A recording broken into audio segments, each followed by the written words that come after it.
धर्म से महात्माओं, हम जीवन को जी रहे हैं भगवान की भक्ति, भगवान की आराधना, भगवान की उपासना के माध्यम से। जो हमें ऐसा पुण्य भागव मिल रहा है, इसको हमें हमेशा बढ़ाते रहना चाहिए।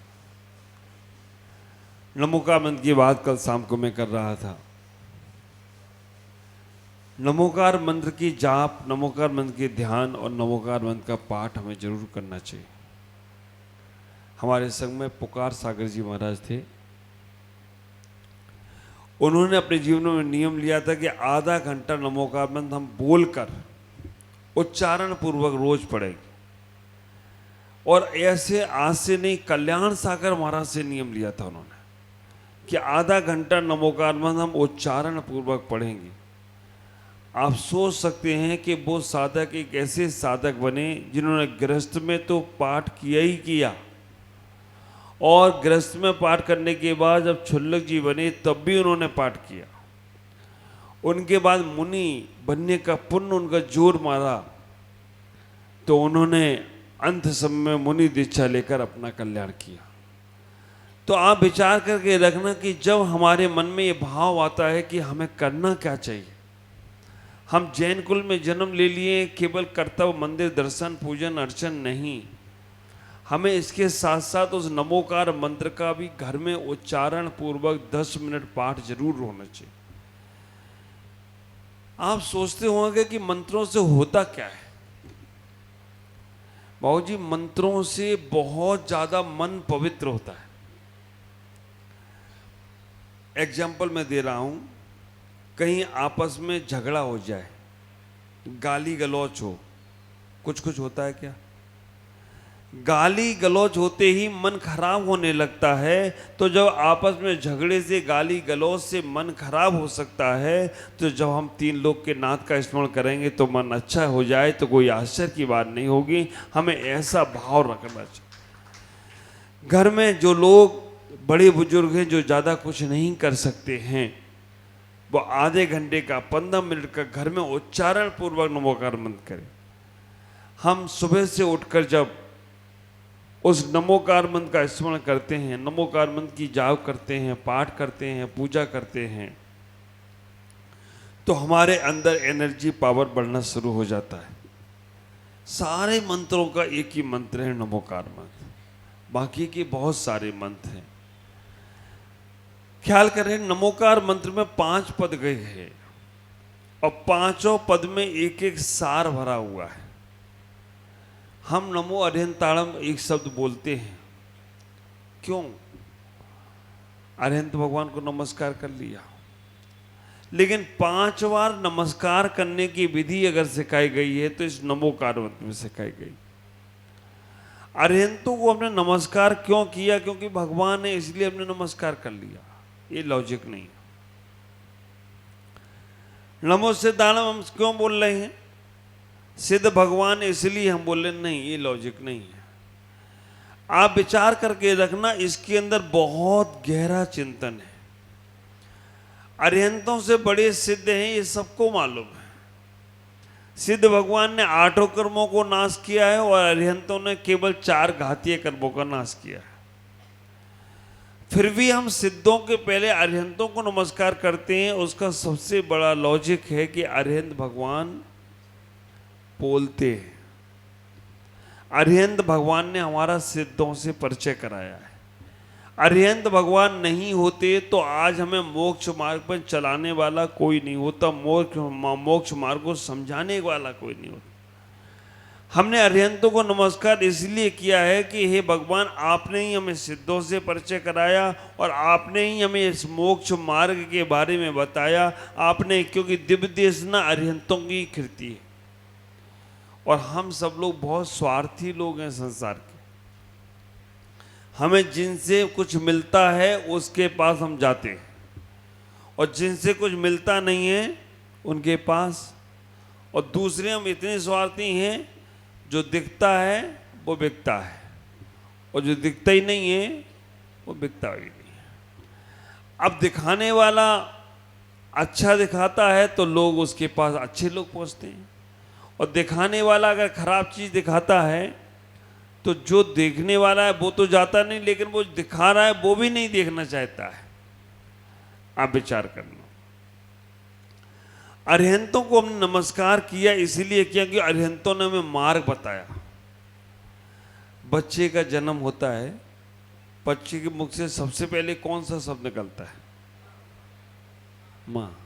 माँ बड़ी है या पिता बड़े है? हाँ? माँ बड़ी है या पिता बड़ी है? माँ बड़ी होती तो पिता घर में बैठा रहता, माँ बाहर चली जाती। आप विचार करके रखना, माँ और पिता का अगर जोड़ देखा जाए तो माँ और पिता में इतना ही अंतर है। माँ छोटी मोटी चीजों से बच्चों को बचाती है, लेकिन बड़ा संकट आए तो कौन बचाता है? कौन बचाता है? अगर छत चू रही है तो माँ क्या करेगी? माँ खुद गीले में सोकर बच्चे को सूखे में सुला देगी, लेकिन पिता क्या करेगा? वो छत पे पलस्तर करा के छत का चूना बंद करा देगा, माँ नहीं करा पाएगी। तो माँ बड़ा होता है या पिता? फिर तो लोग माँ को बहुत याद करते, पिता को क्यों नहीं? आप विचार करना, बच्चों को छोटा मोटा दर्द हो तो क्या आवाज निकलती? उई माँ निकलती है ना। और बच्चों को अगर कोई बहुत डरावनी चीज दिख जाए तो क्या बोलता है? बाप रे। बाप इतना भयानक है क्या? बाप इतना डरा, बाप को इतना भयानक बना दिया हम लोगों ने। क्यों बनाया? बाप से इतना, पिता से इतना बच्चे क्यों डरते हैं? ये माताओं ने बनाया। बच्चा कोई गलती करता है तो माँ क्या कहती? आने दे तेरे पापा को। बचपन से ही सिखाने लगती, आने दे तेरे पापा को। तो बच्चा छोटे से ही सीख जाता है कि पिता कोई बहुत भयानक चीज है, उससे डर के ही रहना पड़ेगा। तो अब वो क्या करता है कि बड़ी डरावनी शक्ल अगर कहीं दिख रही हो तो पिता को याद करता। और माँ, उसका दूसरा कारण एक और है। माँ बच्चे को जब खिलाती है तो सीने से लगा के खिलाती है, गोदी में लेके खिलाती है। और पिता जब खिलाता है तो उछाल उछाल के खिलाता है। वो बच्चे को ले गए, उछालेगा, और बच्चा को उछालता है तो बच्चे को डर लग जाता है कि इसने हाथ पीछे कर लिया तो मेरा क्या होगा, इसलिए भी उसको डर लगता है। दूसरे नंबर पर पिता, देखना, माँ बच्चे को कांधे पे बैठाल के घुमाए ये बहुत कम मिलेगा। बेटा को पिता कांधे पे घुमाता है। हर पिता की इच्छा होती है कि मेरा बेटा मुझसे ऊंचा जाना चाहिए। हाँ, हर पिता की इच्छा होती है कि मेरा बेटा मुझसे ऊंचे उठना चाहिए, इसलिए कंधे पे बिठाएगा पिता बेटे को, तो बेटा, पिता का सर नीचे रहेगा, बेटे का सर। अब बेटा कंधे पे बैठ के सुसु कर ली तो क्या करेगा? पिता उसे डाल के नीचे रख देगा, क्योंकि ये काम का आदमी नहीं है। तो बेटे को पिता ऊपर उठाना चाहता है, लेकिन बेटा कुछ समझता ही नहीं। वो गड़बड़ मामला करता है तो पिता कहता है ये नीचे के लायक ही है, ऊपर बैठने लायक नहीं। आप इतना ही विचार करना, घर में हो, परिवार में हो, समाज में हो, देश में हो, इस नमोकार मंत्र से हम सब समझना है। 5 परमेष्टि हैं नमोकार मंत्र के। अरिहंतों को हमने नमस्कार किया इसलिए किया कि अरिहंतों ने हमें मार्ग बताया। आज लॉजिक समझ लो इसका, बाकी के तो तुम रोज पढ़ते हो, रोज पढ़ोगे ही। वैसे तो हमें भी पढ़ना भी, कल मैं सुन रहा था, आप लोग जब बोल रहे थे तो सुन रहा था कि नमो अरिहंताणम बोलना नहीं आता आपको। क्या बोलते हैं आप? नमो अरिहंताणम, नमो सिद्धाणम, नमो आर्याणम। ये सही है या गलत है? नमो अरिहंताणम बोलना है। क्या बोलना है? नमो अरिहंताणम। क्या बोलना है? णा णा, जीभ ऊपर लगती है तालु में, णा, नमो अरिहंताणम। नमो अरिहंताणम या नमो अरिहंताणम है? नमो अरिहंताणम है। तो आप विचार करके रखना, जब जीव तुम्हारी तालु से लगे तो समझना नमो अरिहंताणम सही बोला जा रहा है। और तुम जब बोलते हो नमो अरिहंताणम तो वो सही बोलो। ना ना ना ना ना ना, क्या अंतर आ रहा है? ना बोलते हैं तो जीभ नीचे ही लगी रहती है, और ना बोलते तो जीभ ऊपर लगी रहती है। तो आप विचार करो, आप वर्षों से नमोकार मंत्र बोल रहे हो, लेकिन आज तक ये नहीं समझ पाए कि हम नमोकार मंत्र में जिह्वा को ऊपर भी लेके जाएं। अब आप विचार करना, आपको ऊपर जाना है या नीचे जाना है? तो फिर ऊपर जाना है तो जीभ को कहाँ ले जाना है? ऊपर ले जाना है। जब भी आप कम पढ़ो तो चलेगा, लेकिन नमोकार मंत्र बोलो तो णा में जीभ ऊपर जाना चाहिए। णा णा णा नमोकार मंत्र दोनों सही हैं, ऐसा नहीं है दोनों सही नहीं है। एक प्राकृत का है और एक संस्कृत का है। नमोकार मंत्र में णा जो है वो प्राकृत का है, वो मेरे मूल आचार का लिखा हुआ है, और वो आचार्यों ने, हमारे पुष्पदंत भूतबली महाराज ने सटकन आगम ग्रंथ में सबसे पहले लिखा। तो हमें जब भी नमोकार मंत्र बोलना है, उच्चारण ऊपर होना चाहिए ना का। और नमो बोलते हैं तो वो आज श्वेतांबर समाज ने ले लिया, और संस्कृत का है वो भी सही है। नमो कारो सही है या नमो यारो सही है? हाँ, कोई नमो कारो बोलता है, कोई नमो यारो बोलता है। हाँ, श्वेतांबर समाज कारो बोलता है और दिगंबर समाज यारो बोलता है। अंतर क्या है? एक प्राकृत का है और एक संस्कृत का है। नमो यारो प्राकृत का है और नमो कारो संस्कृत का है, दोनों सही है। लेकिन नमो यारो मूल है, और नमो यारो हमारे आचार्य पुष्पदंत भूतबली महाराज ने नहीं लिखा, उन्होंने केवल नमोकार मंत्र लिखा है। ख्याल करना, परमम होई मंगलम बोलना चाहिए या परमम हवई मंगलम बोलना चाहिए? हवाई, होई नहीं। हाँ, तो परमम हवई और परमम होई दोनों में अंतर क्या है? हवई में क्या है? परमम हवई पढ़ने से मंगल होता है, और परमम होई मंगलम पढ़ने से मंगल होगा ही होगा। हवई में डाउट है, होता है, हो जाए तो ठीक, नहीं हो जाए तो ठीक।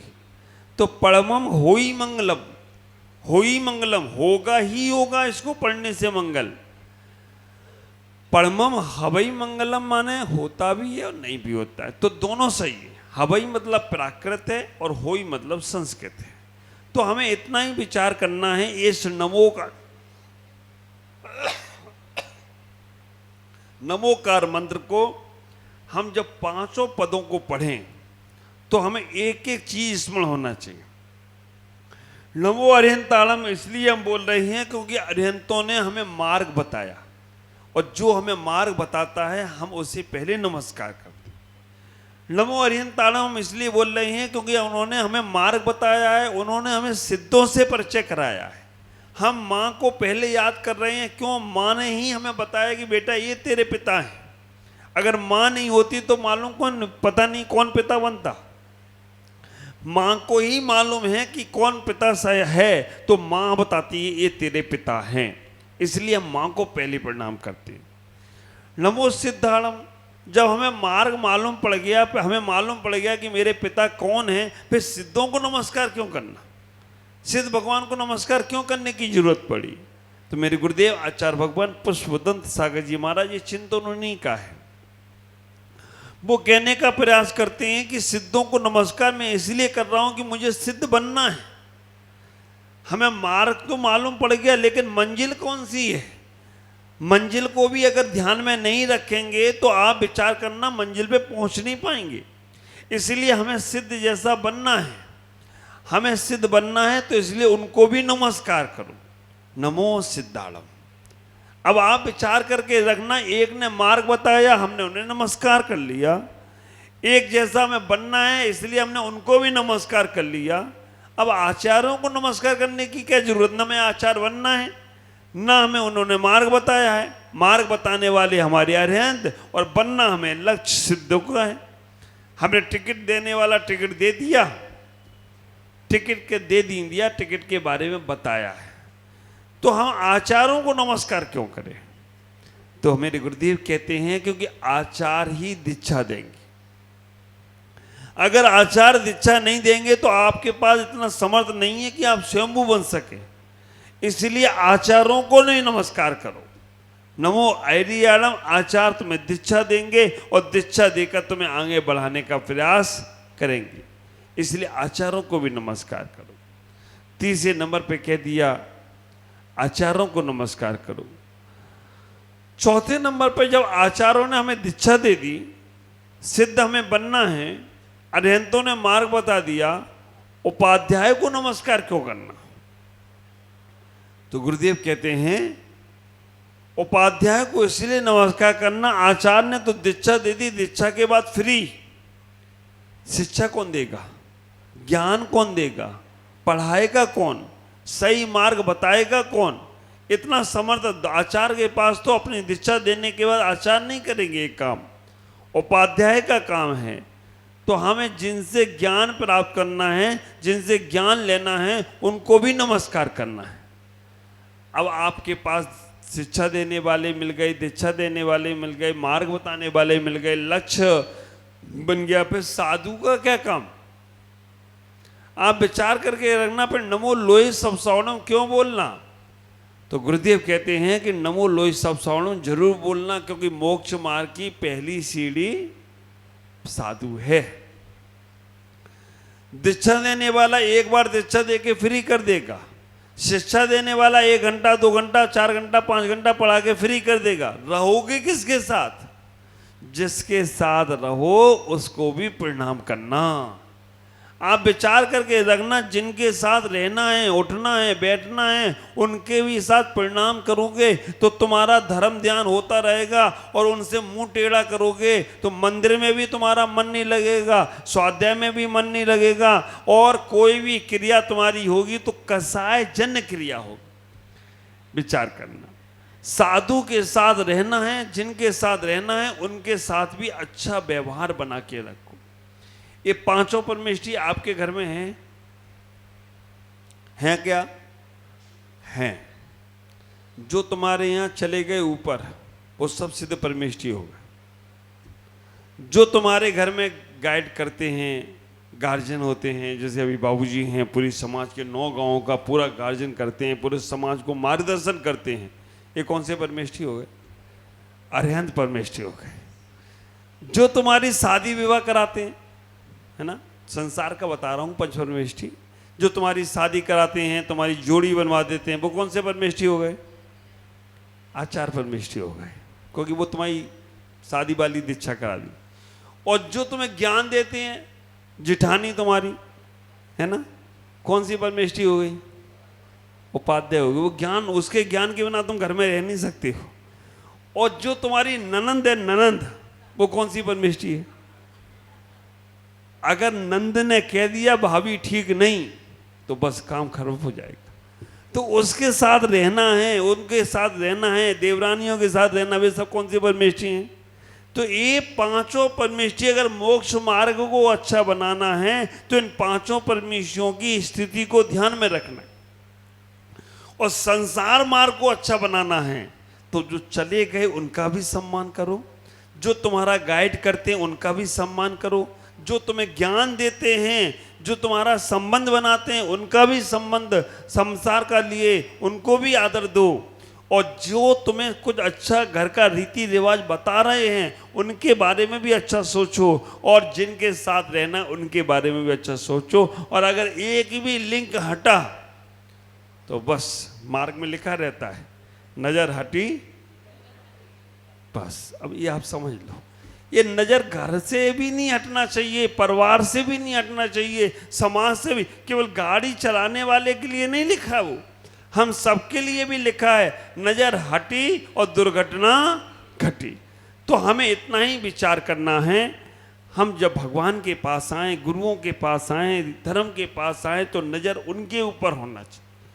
और नजर का मतलब है हमारा सोच, हमारी विचार, हमारी चिंतन शैली, हमारे अंदर के भाव। और जब घर में जाए, परिवार में जाए, तो हमारी नज़र उनके ऊपर होना चाहिए कि हमारा घर परिवार कैसे अच्छा बनेगा, हमारा घर परिवार में कैसे सुख शांति होगी। मैं अध्यात्म की बात करते करते व्यवहार की बात भी करता हूँ, क्योंकि मुझे मालूम है जब तक व्यवहार पे सही नहीं होगे तब तक अध्यात्म तुम्हारे अंदर उतरेगा नहीं। आश्चर्य तो मुझे तब भी होता है जब अध्यात्म में ऊंची ऊंची बात करने वाले, अध्यात्म के बड़े बड़े ग्रंथ पढ़ने वाले व्यवहार में बिल्कुल शून्य हो जाते हैं, तो उन्हें अध्यात्म कैसे उनके जीवन में घटित होगा। आज अध्यात्म की बात करते करते व्यवहार के तल से ही हमें ऊपर आगे बढ़ना पड़ेगा। हमें इतना ही विचार करके रखना है, अध्यात्म की बहुत सारी बातें हमारे दिमाग में हैं, समय सार हमें भेंट किया जाता है तो हम उसमें भी समझते हैं कि लिखा है कि सम्यक दृष्टि है वो दुखी नहीं होता है, और जो दुखी होता है वो सम्यक दृष्टि नहीं होता है। मैंने चिंतन किया इस बात पर, आश्चर्य होगा आपको कि इसमें लिखा है कि सम्यक दृष्टि को कर्म बंद होता ही नहीं है। सम्यक दृष्टि को कर्म बंद नहीं होता। आश्चर्य की बात है, संसार में ऐसा कोई भी जीव नहीं है जिसको कर्मबंध नहीं होता हो। साधुओं को भी हो रहा है लेकिन सम्यक दृष्टि को नहीं होता है। अगर साधु सम्यक दृष्टि हैं तो उनको नहीं होगा, संसारी हैं तो होगा। सम्यक दृष्टि को कर्मबंध क्यों नहीं होता है, आप अध्यात्म में अगर देखेंगे तो उसे मालूम ये पेन, ये काय का पेन है, किसका पेन है, प्लास्टिक का है।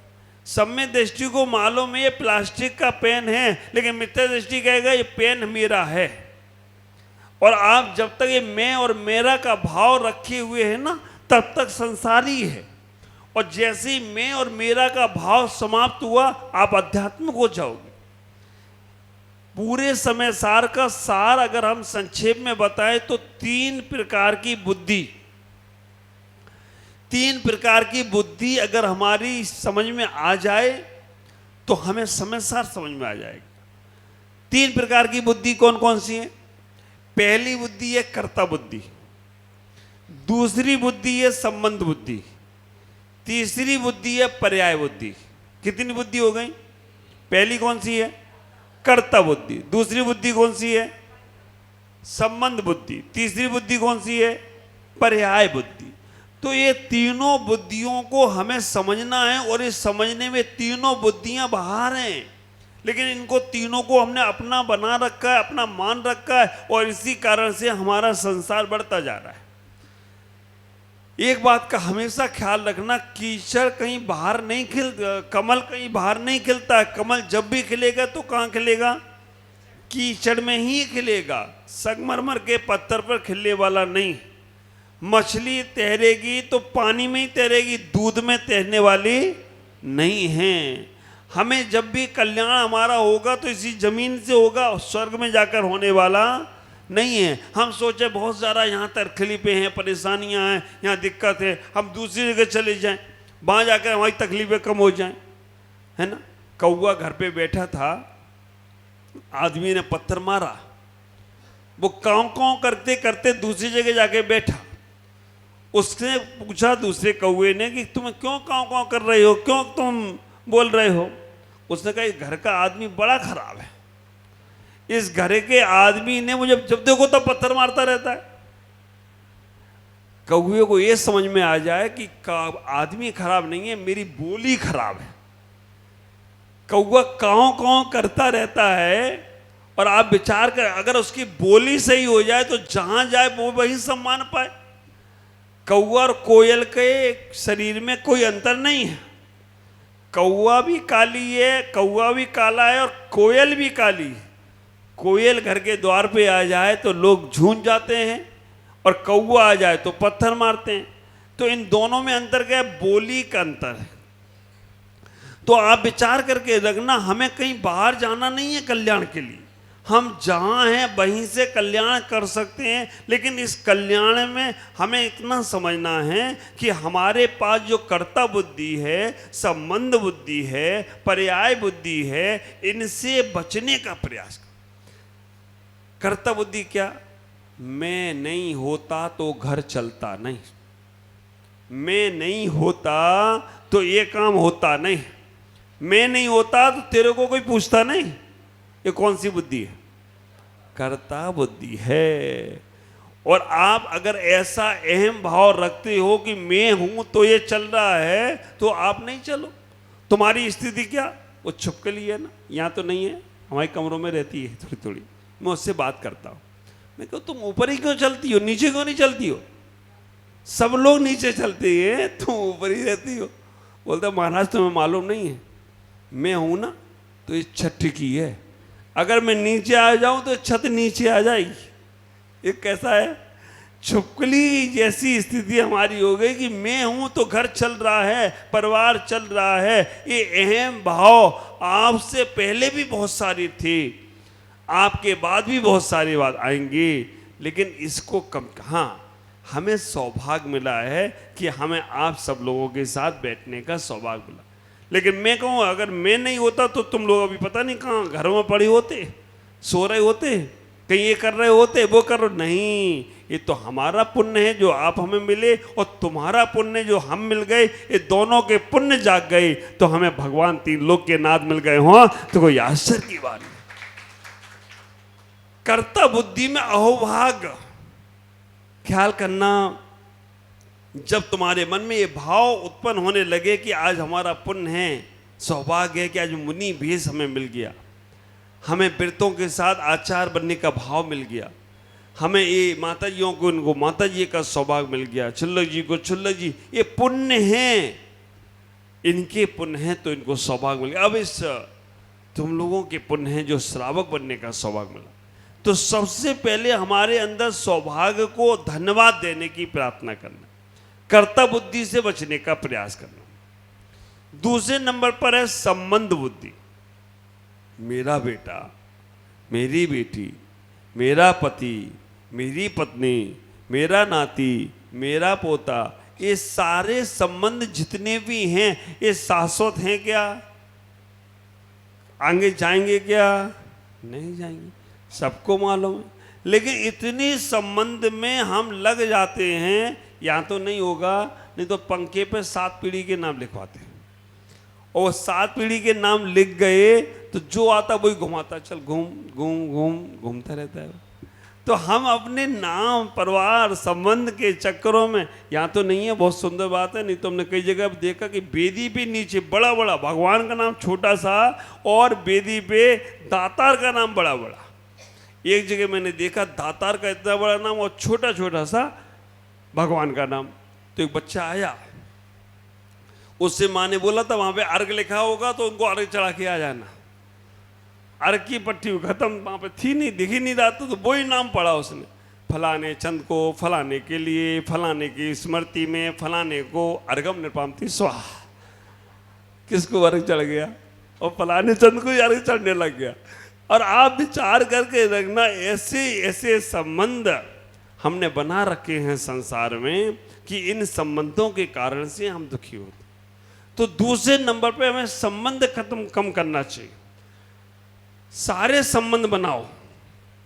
मेरे गुरुदेव कहते हैं परिचय और परिग्रह जितना ज्यादा होगा उतना ज्यादा तुम दुखी होगी।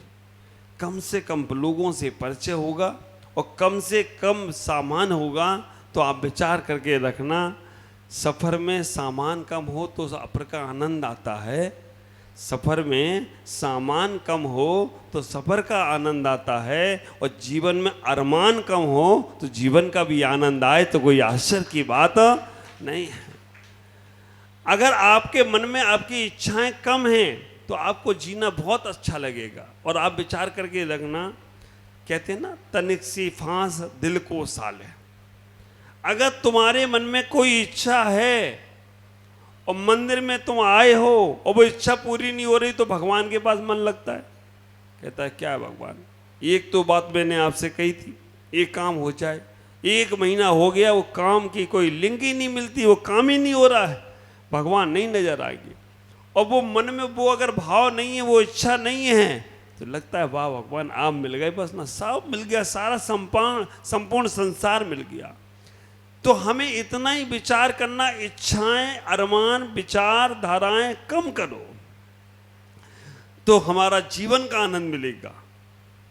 किसी से भी इच्छाएं हैं, अपेक्षाएं हैं, उन्हें कम करो, क्योंकि होना है वो सब तुम्हारे पुण्य से ही होना है।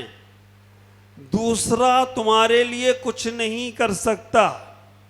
तुम्हारा पुण्य होगा तो वो अपने आप भी करने आएगा। आपके पुण्य होंगे तो आपके बच्चे आपके हाथों पे रखेंगे। अब विचार करो, मुझे लगता है ये नौगांव में जितना पुण्य हमारे ताराचंद जी बाबू जी का है उतना किसी परिवार को, वैसे हमें परिचित भी नहीं है, अभी उन्हीं से जरते हैं। 5 बच्चे, एक रायगंज में रह रहा है, 2 यहाँ 2 मालदा में, और सारे के सारे एक। और माँ जी तो देखो कहाँ गई माँ जी, अभी तो यहीं थी। माँ भी चली गई होगी, चौके में गई होगी। आप विचार करना, 5 बच्चे उनको ऐसे उठा के रखते हैं। पिता ने जो कह दिया, मैंने अभी राकेश से एक दिन बात हो रही थी, बोला पिता ने जो कह दिया बस वो हमारे लिए सर से ऊंची बात है, उसको हम कभी काटते नहीं। तो ये इनका पुण्य है जो आज बच्चे इनको इतना सम्मान दे रहे हैं और इनकी बात को कभी टालते नहीं हैं जो इन्होंने बोल दिया। नहीं तो ऐसे भी परिवार हैं कि माँ बाप तरसते रहते हैं कि बेटा देख ले मुझे एक बार, लेकिन वो बच्चे जाते नहीं माँ बाप के पास। आप विचार करके रखना, जिन बच्चों के लिए माँ बाप ने सब कुछ छोड़ दिया, सारी खुशियां छोड़ दी, लेकिन वो बच्चे सोचते हैं बस आई एम समथिंग, मैं भी कुछ हूँ। उनको आता क्या है, मेरे को सब कुछ आता है, पढ़ लिख के बन गए। माँ बाप ने खुद पढ़े नहीं, बच्चों को पढ़ा दिया, इंजीनियर डॉक्टर बना दिया, सब कुछ कर दिया। तो वो लोग माँ बाप का सम्मान, मैं समझता हूँ वो व्यक्ति संसार का सबसे दुर्भाग्यशाली व्यक्ति है जिसके अंदर ये भावना है कि माँ बाप को क्या आता है, मुझे ही सब कुछ है, माँ बाप कुछ भी नहीं है संसार में।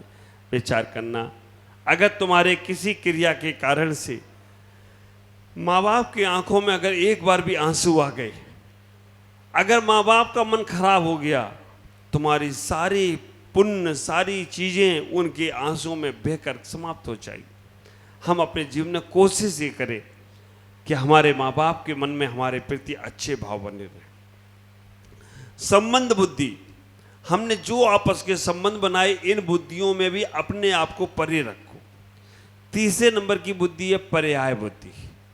पर्याय बुद्धि किसे कहते हैं? मैं कितना सुंदर है ना। अब मेरा केसलेस हुआ तो लोग, वो एक छोटा सा बच्चा आया, बोला महाराज आप बड़े हैंडी से, आप क्या बोलते हो, हैंडसम लग रहे। मैंने कहा यार ये कहाँ से सीख लिया आज? बोला महाराज बड़े आप हैंडसम लग रहे, आप जवान हो गए या युवा हो गए। तो आप विचार करना, ये रूप हमारा शाश्वत नहीं है, ये पर्याय बुद्धि है। पर आपको पर्याय अच्छी लगती है, शरीर हष्ट पुष्ट हो जाए। अभी हम लोगों का मूलाचार का स्वाध्याय आज ही चल रहा था, आज ही उस मूलाचार के स्वाध्याय में आया कि हम लोग जो आहार करते हैं, 6 कारणों से भोजन आहार करते हैं, और आहार छोड़ते भी हैं तो 6 कारणों से छोड़ते हैं। और आज उसके अंदर आया कि शरीर में बल बढ़ेगा इसलिए भोजन करना, शरीर में तेज बढ़ेगा इसलिए भोजन करना, हमारी आयु बढ़ जाएगी इसलिए भोजन करना। आप विचार करके रखना, शरीर के बल को बढ़ाने के लिए, शरीर को बढ़ाने के लिए, आयु के लिए, तेज के लिए आहार नहीं करते हम साधु, लेकिन इनसे बिना हटके भी नहीं करते। हम जो आहार करते हैं वो संयम और संयम को साधने के लिए और ध्यान करने के लिए। तो हमें ये विचार करना है कि पर्याय से बचने का प्रयास करें। हमारे पास इतना ज्ञान, हमारे पास इतना सब कुछ, ये सब पर्याय बुद्धियों में अगर लगे रहे तो कुछ भी कभी हो जाता है। आप ख्याल करो, इतना बड़ा शरीर है, अगर थोड़ा बुखार आ जाए ना तो अपने आप से उठ नहीं पाओगे, 2 लोग उठाने वाले चाहिए। और अगर इसमें से प्राण निकल जाए तो कितने चाहिए उठाने के लिए? फिर 4 चाहिए। तो आप विचार करके रखना, हमें ये पर्याय पे ज़्यादा इतलाना नहीं, अध्यात्म से इस बात को मन में बार बार लाओ, इससे सरलता आए। मैं क्या करने वाला, उसका पुण्य है तो वो करा रहा है, मैं तो निमित्त।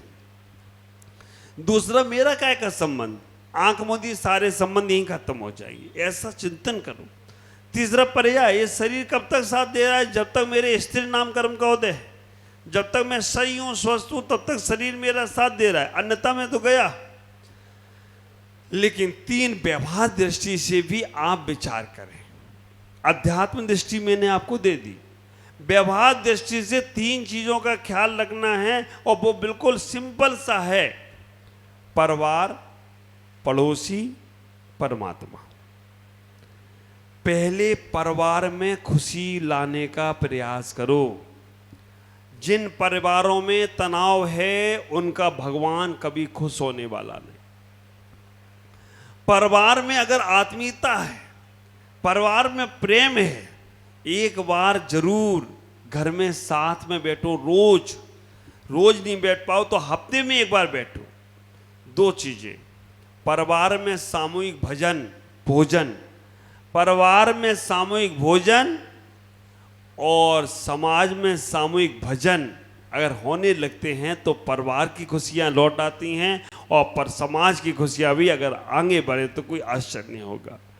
परिवार में सामूहिक रूप से आप विचार करना, आप घर के सब सदस्य मिलके कब भोजन करे होगी। ऐसा कोई दिन था जब सबने परिवार ने छोटे बच्चे से लेकर दादाजी तक सब बैठकर एक साथ भोजन किए हो? हाँ, शादी हुई होगी तब उसमें भी साथ नहीं बैठे होगी, कोई सुबह कर रहा होगा, कोई शाम कर रहा हो। तो हम ऐसा एक समय बनाएं जहां पर परिवार के सब सदस्य बैठकर एक दिन सब भोजन करेंगे और सामूहिक भोजन करेंगे। एक दिन ऐसा बनाएं महीने में, साल में, कि हम मंदिर में पूरे परिवार के लोग सामूहिक हम भजन करेंगे, कोई विधान कराएंगे, सिद्ध चक्र विधान कराएंगे। साल में एक बार कम से कम परिवार के साथ एक बार सिद्ध चक्र विधान कराना चाहिए। अगर हम ऐसा करते हैं तो साल भर के जितने पाप होते हैं वो सब समाप्त हो जाते हैं।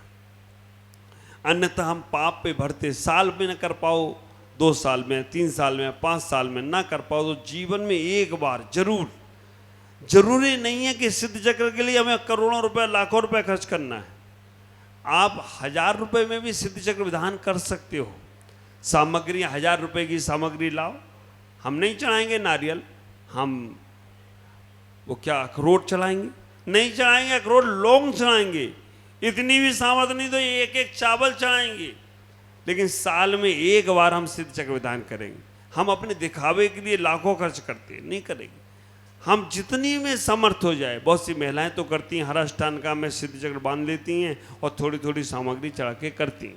परिवार के साथ करो। इतना ही कहना चाहूँगा, परिवार में अगर खुशियाँ हैं ना तो मैं कहूँगा भगवान भी तुम्हारे घर नाचते गाते आएंगे। और परिवार में अगर थोड़ा सा झंझट है, परिवार में दुख है ना, तो भगवान भी कहेंगे बेटा पहले भी तुम घर सुधारो अपना, क्योंकि घर में सबके मन खराब होते हैं तो मंदिर में भी मन नहीं लगता। दूसरे नंबर पे पड़ोसी, पड़ोसी को भी आप कमजोर मत समझिएगा। पड़ोसी भी बहुत ताकत वाला है। अपने देश को खतरा किससे है और तुमको खतरा किससे है? पड़ोसी से ही खतरा है। अगर पड़ोसी के घर में खुशी होगी तो तुम्हारे घर में भी खुशी के ही गीत गाए जाएंगे, और पड़ोसी के घर में कोई झगड़ा होगा तो उसकी आवाज़ तुम्हारे घर में भी आएगी। इसीलिए, और आप विचार करके रखना, पड़ोसी को अगर तुम चाय के लिए पूछोगे तो कल वो तुम्हें खाने के लिए भी बुलाएगा। और पड़ोसी के तुम मुंह टेढ़ा करोगे, हाँ, पहले का जमाना था, हर आदमी ये सोचता था अतिथि देवो भव, कोई आवे तो खावे, है ना, कोई आ जाए तो हम लोग मिलके चाय पिएंगे, खाएंगे, बैठेंगे। पहला ये जमाना था कि कोई आवे तो खावे। अब क्या होता है? ये बात, कोई जावे तो खावे। अगर उसके सामने शुरू कर दिया तो उसको भी खिलाना पड़ेगा। इतना आदमी नीचे गिर गया। तो पड़ोसी खुश रखो, व्यवहार कारण है। अगर तुम्हारे घर में कोई शादी विवाह का संबंध लेके आता है ना तो तुमसे बाद में पूछता, पड़ोसी से पहले पूछता कि लड़की कैसी है, लड़का कैसा है। उसने कह दिया ठीक नहीं है, 12-12 बजे तक लड़का बाहर ही घूमता है, लड़की पता नहीं कहाँ चली जाती है, आती नहीं है घर में, वो तुम्हारे घर में आएगा ही नहीं, भग जाएगा। तो अगर आपका पड़ोसी अच्छा, और पड़ोसी में समझता हूँ घर का सबसे बड़ा चौकीदार। तुम कहीं जाओ उसको बोल के चले जाना, भैया मेरा घर देखना, वो देखता रहेगा। और तुमने उससे लड़ाई करी तो कहेगा मैं भी जा रहा हूं, तो मेरे घर से उस घर में घुस जाना, सब चुरा ले जाना, सारा माल। पड़ोसी को अच्छा रखो। तीसरे नंबर पे परमात्मा। जब तुम्हारा परिवार अच्छा है, पड़ोसी अच्छा है, तो परमात्मा भी कहेगा तुम खुद परमात्मा हो गए हो, अब तुम्हें मेरे पास आने की जरूरत नहीं है, तुम खुद भगवान की दशा को लेकर जी रहे हो, तुम्हारे अंदर भगवत सत्ता पहुंच चुकी है। इतना उदार दिल बनेगा तुम्हारा। अध्यात्म से कर्ता बुद्धि, संबंध बुद्धि, पर्याय बुद्धि हटाओ, परिचय और परिग्रह को सीमित करो और व्यवहार से परिवार, पड़ोसी और परमात्मा पे ध्यान दो। तुम्हारे कल्याण से तुम्हें कोई रोक नहीं सकता है। आज इतना ही, 8:30 बज चुके हैं। अब सबसे इतना ही कहूँगा कि आप ऐसे ही साधुओं की भक्ति बनाएं और हमारे बाबूजी जब तक आपके बीच में हैं तो ये कहीं से साधुओं को इधर उधर से जाने नहीं देंगे, क्योंकि ये इतनी उम्र के बाद भी कितने दूर दूर आ जाते हैं, है ना। आप विचार करना। वहाँ से बाकी के राकेश भी पूरा बिहार साथ देता है। अभी स्वास्थ्य नरम गरम हो रहा है, फिर भी साथ में ही है। विक्की को तो बुखार भी आ गया, उसको वो पूरा 4 बजे उठ के आने लग गया था। हमारे ये भी बहुत, क्या नाम तुम्हारा, अरुण भाई, ये भी 2-3 बार हमारे पास धुलियान में, मालदा में, सब जगह आए हैं। बाकी के बहुत सारे चेहरे मुझे यहीं दिखे हैं। ये भगवान की कृपा हो गई है कि इनके चेहरे हमें यहाँ दिख गए हैं। तो मैं उन लोगों सबसे कहूँगा कि आप सब लोग भी ऐसे ही गुरु भक्ति करो। व्यापार बिजनेस तो चलता ही रहेगा, लेकिन अगर हमारे यहाँ गुरु आते हैं तो हमें उन्हें ज़रूर लाना चाहिए और छोड़ना चाहिए। उनके लिए थोड़ा समय एडजस्ट कर लोगे तो तुम्हारा बहुत जीवन बल्ले बल्ले होगा, आनंद में होगा। ओम नमः। बोलिए।